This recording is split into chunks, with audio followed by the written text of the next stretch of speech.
So we'll have it lead in a few minutes, Okay. and I would say whenever you're ready. All right, Bill.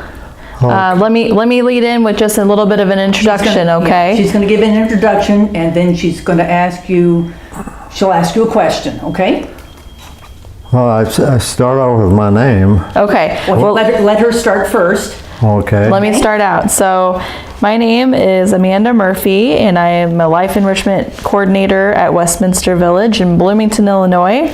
And today we are interviewing Mr. Bill Tuebel. Today is August 10th of 2018. Bill is a resident at Westminster Village, and we are interviewing him today to get his story of his service dates and what he did during his service time. All right, so Bill, are you ready? Okay, I'll start off. William N.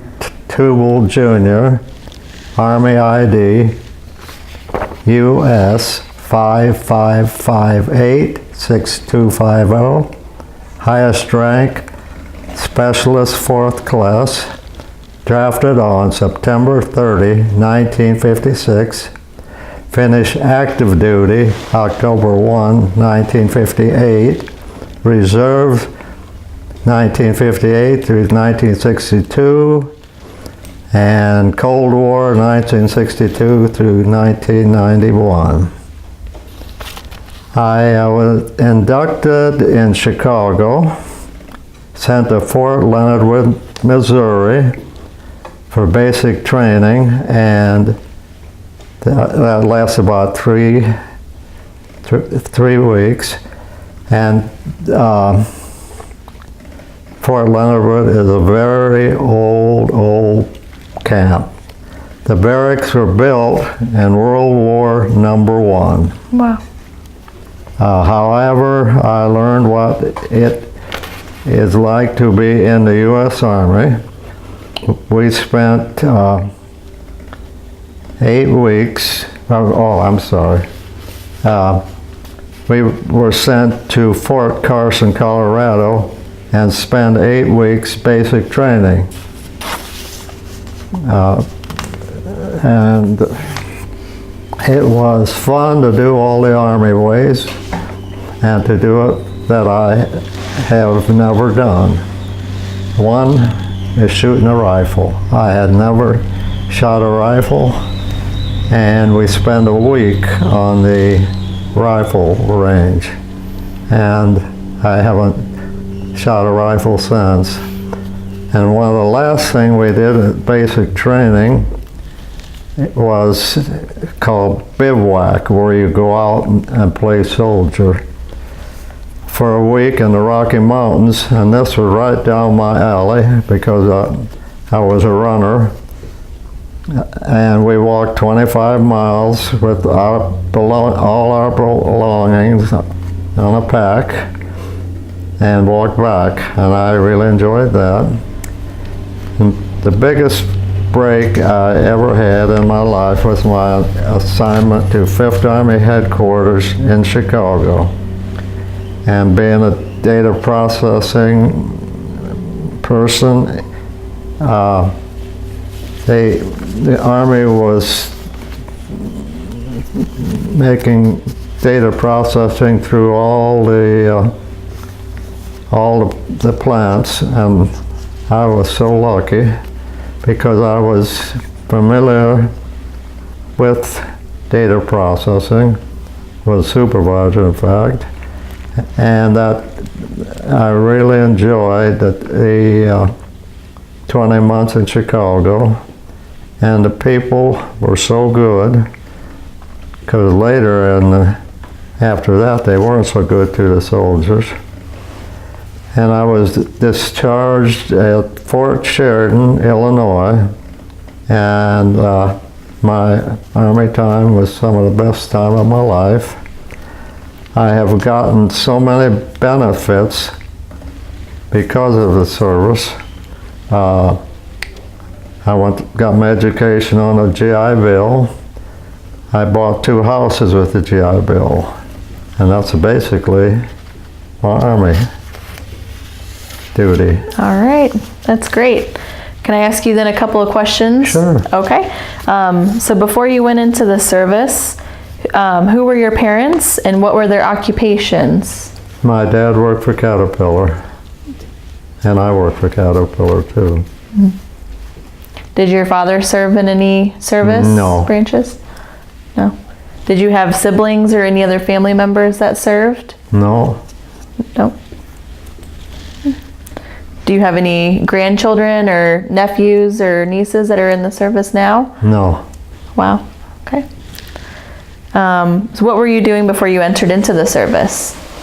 Well, I'll tell you my whole thing. I graduated from high school on Thursday, went to Caterpillar on Friday, took my physical. I went to work on Monday, and I worked there 38 years. And I took the early retirement because I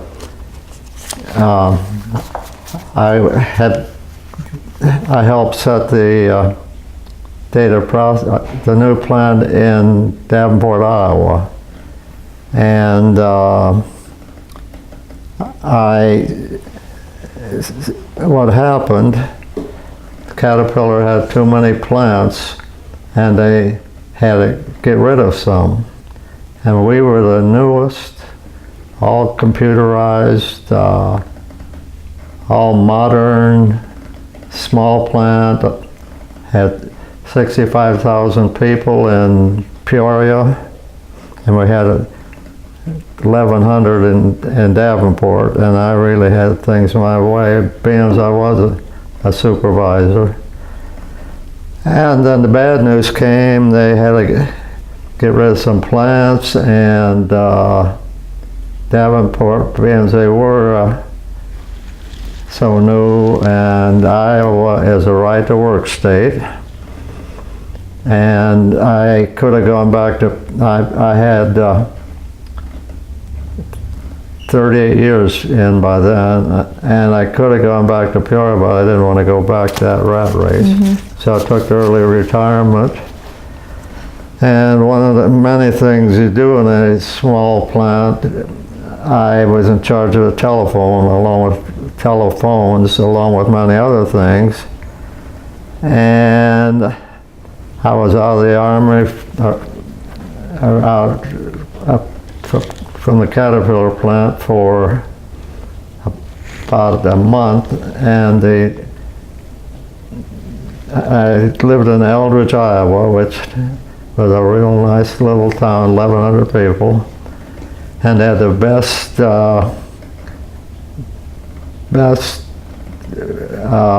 telephone than the big guys. And the boss asked me, or the owner of the phone company asked me if I wanted to go to work for them. And I said, well, I've got a good pension, I got Social Security. And he said, well, I'll tell you what, this really isn't going to be a job. This was 1982, and they said, we're going to get voicemail, before you got it on your phone. And he says, I want you to sell it for us. And I said, hold on, I don't like salesmen. I said, all my salesmen were my buddies. And he said, actually, there isn't much sale to it. He said, we go visit with the farmer place, go visit with the farmers, and then after visiting, they said,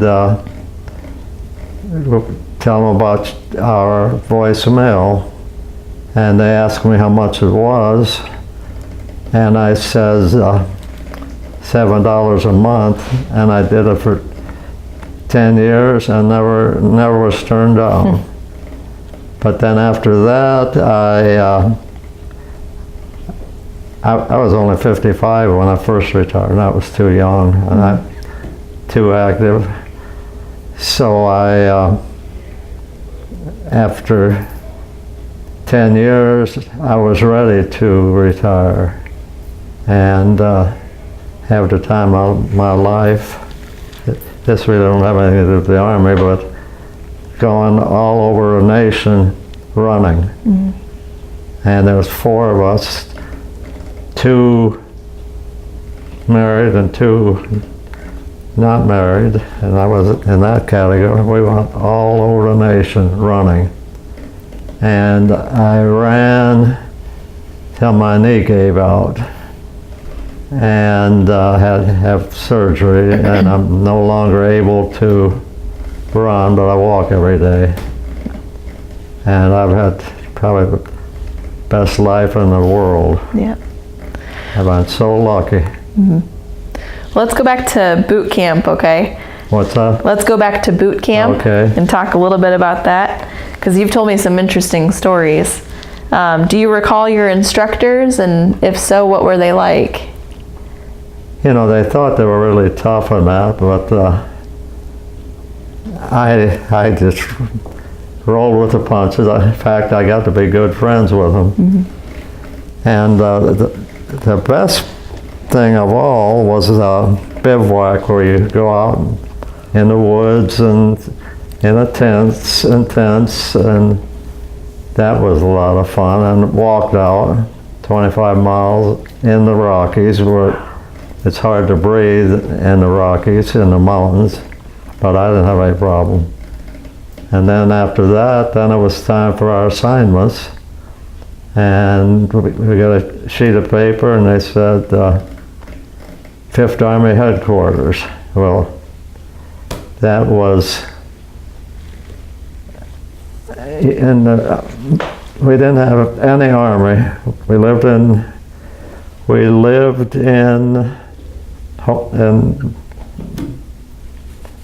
not hotels, but, and there were 5 of us that were together. And we, even in 1956, there was no, we got $120, and you couldn't live in Chicago for $120. So 5 of us got together, and we got an apartment. We had 2 bunk beds and 1 other bed. And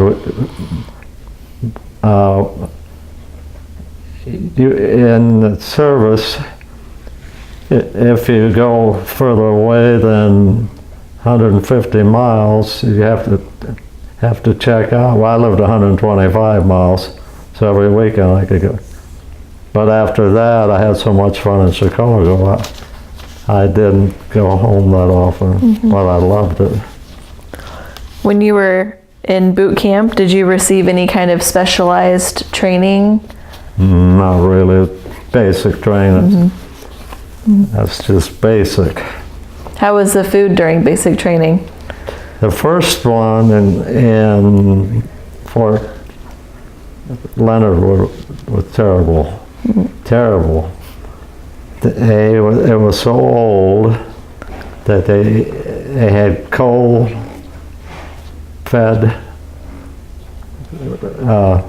heat, and of course when it's 90 degrees they had to have the heat on, and the barracks was so terrible from World War II. They had boards on the upstairs, and then they had this first floor, which I really looked out on, because once a week you have to clean it up all. Well, we pour all the water down, and the poor guys downstairs got the worst of it. And the showers, that was heated by coal. And if you were about the first 3 person, you got hot water, so we would set the alarm so we could have a warm shower. And it was, I thought, boy, if this is the Army, it's pretty bad. But then I lucked out like I usually do, got sent to Fort Carson, Colorado, which it's near Colorado Springs, beautiful area. All modern equipment, had linoleum on the floor. We had good meals and gas stoves and, like normal people. And the whole group could take a shower without running out of cold water. Did you have friends that were able to transfer with you? Did you have many friends that were able to be transferred with you? No, but I ran into a kid from Chicago, and he and I, we got on the train on the Rock Island and went to Chicago, and he and I were the only two that were sent to the Chicago, to the records unit at the 5th Army, and we stayed the whole time together. Were you able to meet up with any of the guys that you first were at boot camp with? I tell you what happened. I went back to Caterpillar, and they sent us to schools all the time, because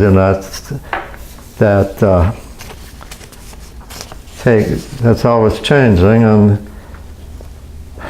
they sent us to Chicago sometimes to St. Louis, sometimes to Minneapolis, and I was in the Army at Minneapolis, and I called them up, and we had a nice visit. And the reason we used to, through the town all the time, and we were going to get a tattoo, and we waited in line, and it was below zero. Well, I didn't stay, and this other guy did. And he showed me his tattoo, and he said, "Tuebel, USOB." And we kept in touch for, probably 10 years, and then we had families, and he had families, and we took Christmas cards. But he was a real nice kid. And he was, well, all the people were data processors. And we would, tell what equipment we had and all this kind of stuff, and all the schools we went to, and so forth and so on.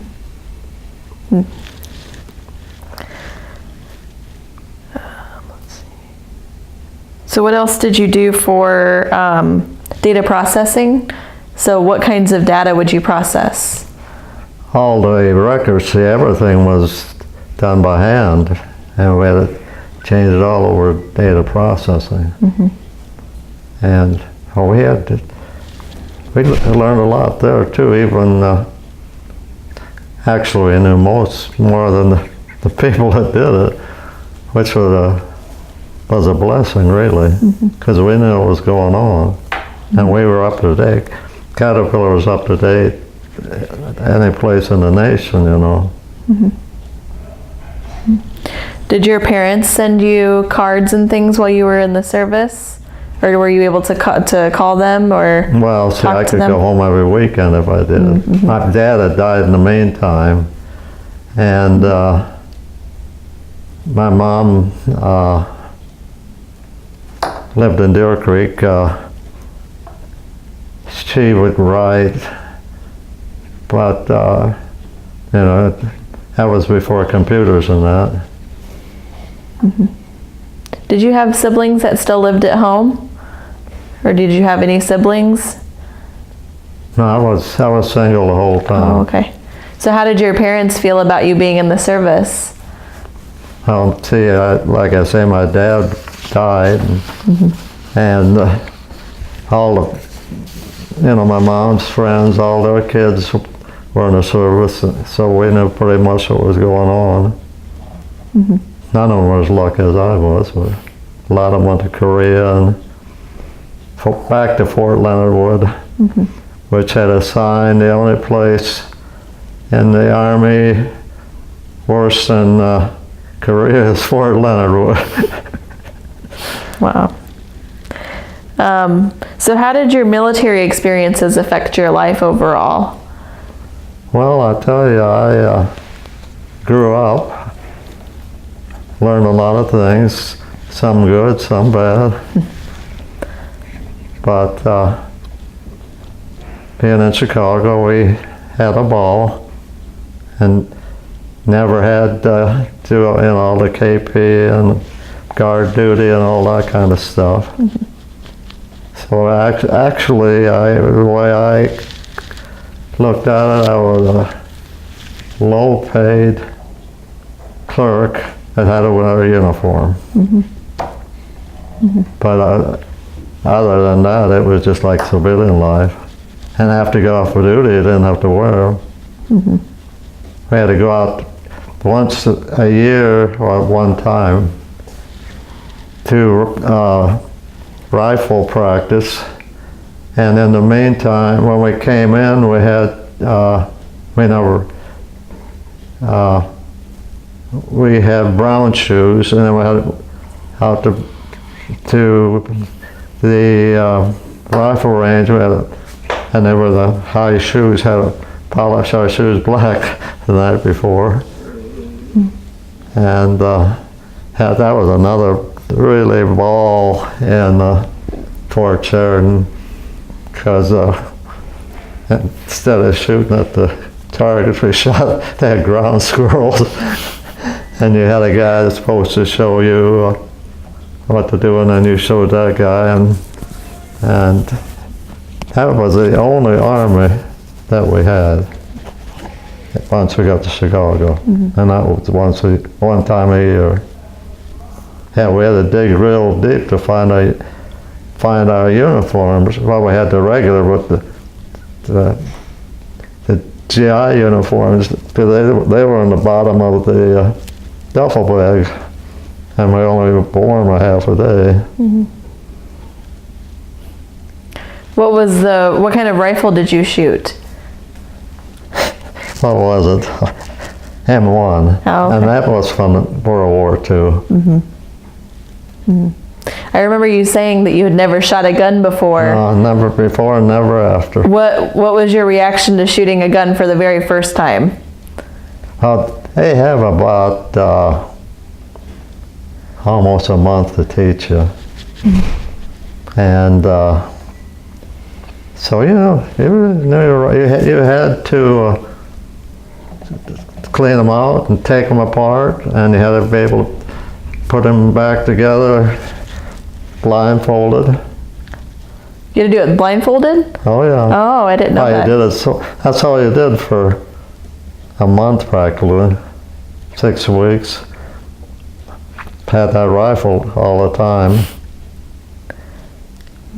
But after that, we never, like I say, that's the only time I was out half a day at the rifle range. So what were some other life lessons that you might have learned from the military?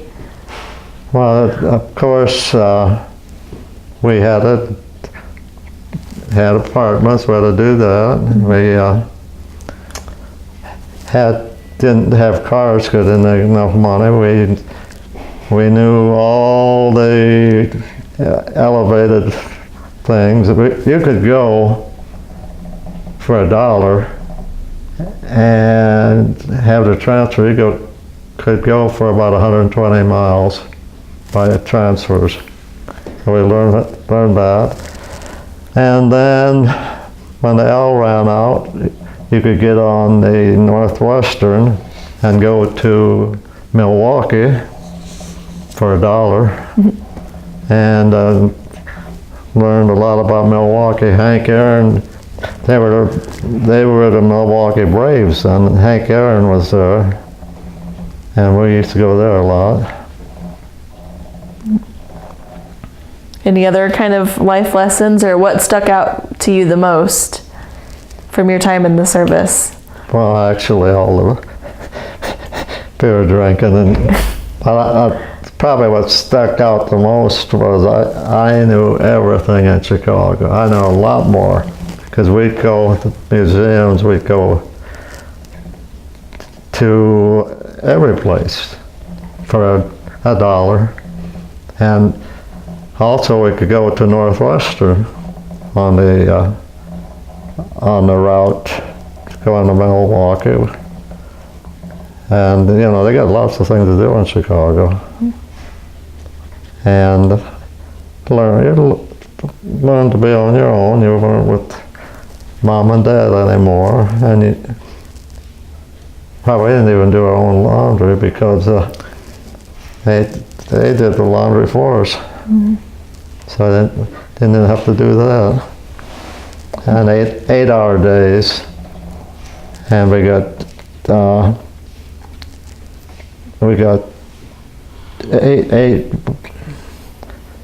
8 weeks of furlough, so we could go home then if we wanted to. A lot of us didn't, because we were having too much fun in Chicago.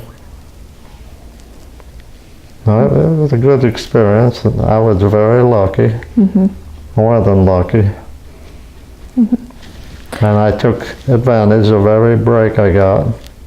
One other thing that was really neat, every Friday night the USO had meals for us, and it wasn't potato chips, and it was roast beef and pork chops and pork and spaghetti with all the fixings.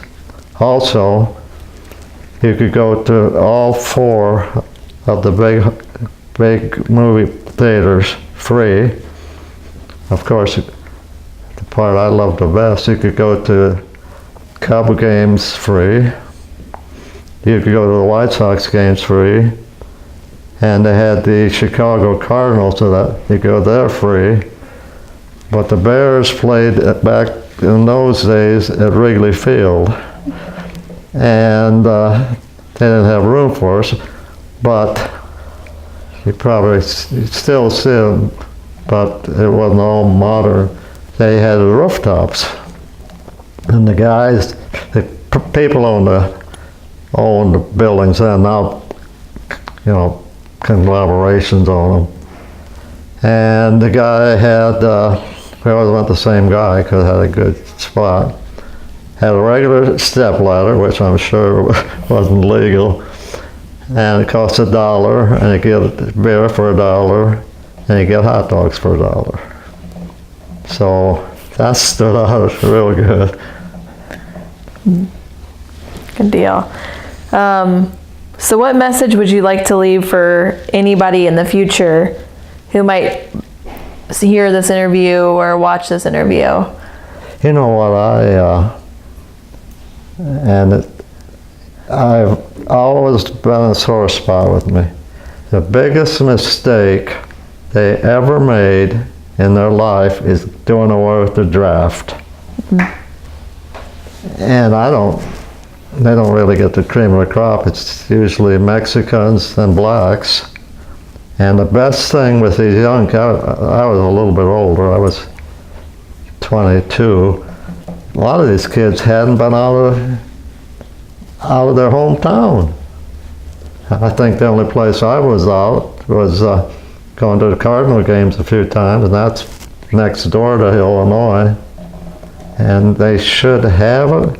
And another thing they did that was wonderful, with these kids, like 17-year-olds that got in trouble, they put them in the Army instead of put them in jail. And a lot of them really straighten out. And one thing, the guy that I was on the upper bunk was on the lower bunk, and he was a professional thief. He really was. And he and I would get along. He didn't steal anything from me. He didn't steal anything from anybody. But if we wanted ice cream, he put it under his jacket. We'd have ice cream. He'd come home with chickens they hadn't cut up yet. Put them in his field jacket. He was our buddy. And another thing they learned, especially when you got people they learned how to dress. Some of them never had a tie. That's why I think it would be so essential. Kept a draft, and they straighten out a lot of guys. They learn a trade. So you don't have to worry about the trade. And it's a good experience. I loved every minute of it. And you get used to getting hollered at. But the thing is, the biggest one, the smallest one, smartest one, and the dumbest one is the one they picked on. And I was Mr. in between.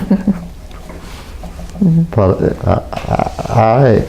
I wouldn't enlist nowadays, but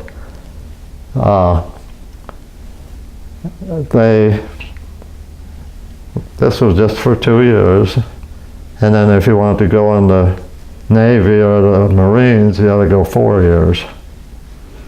But that was a good experience in my life. I enjoyed every minute of it. I kept up with my job. You know, a lot of guys, they might be, in civilian life, might be a truck driver. In Army life, they might be a cook, and some guys learned different things. Is there anything you might want to add that you maybe feel like you left out?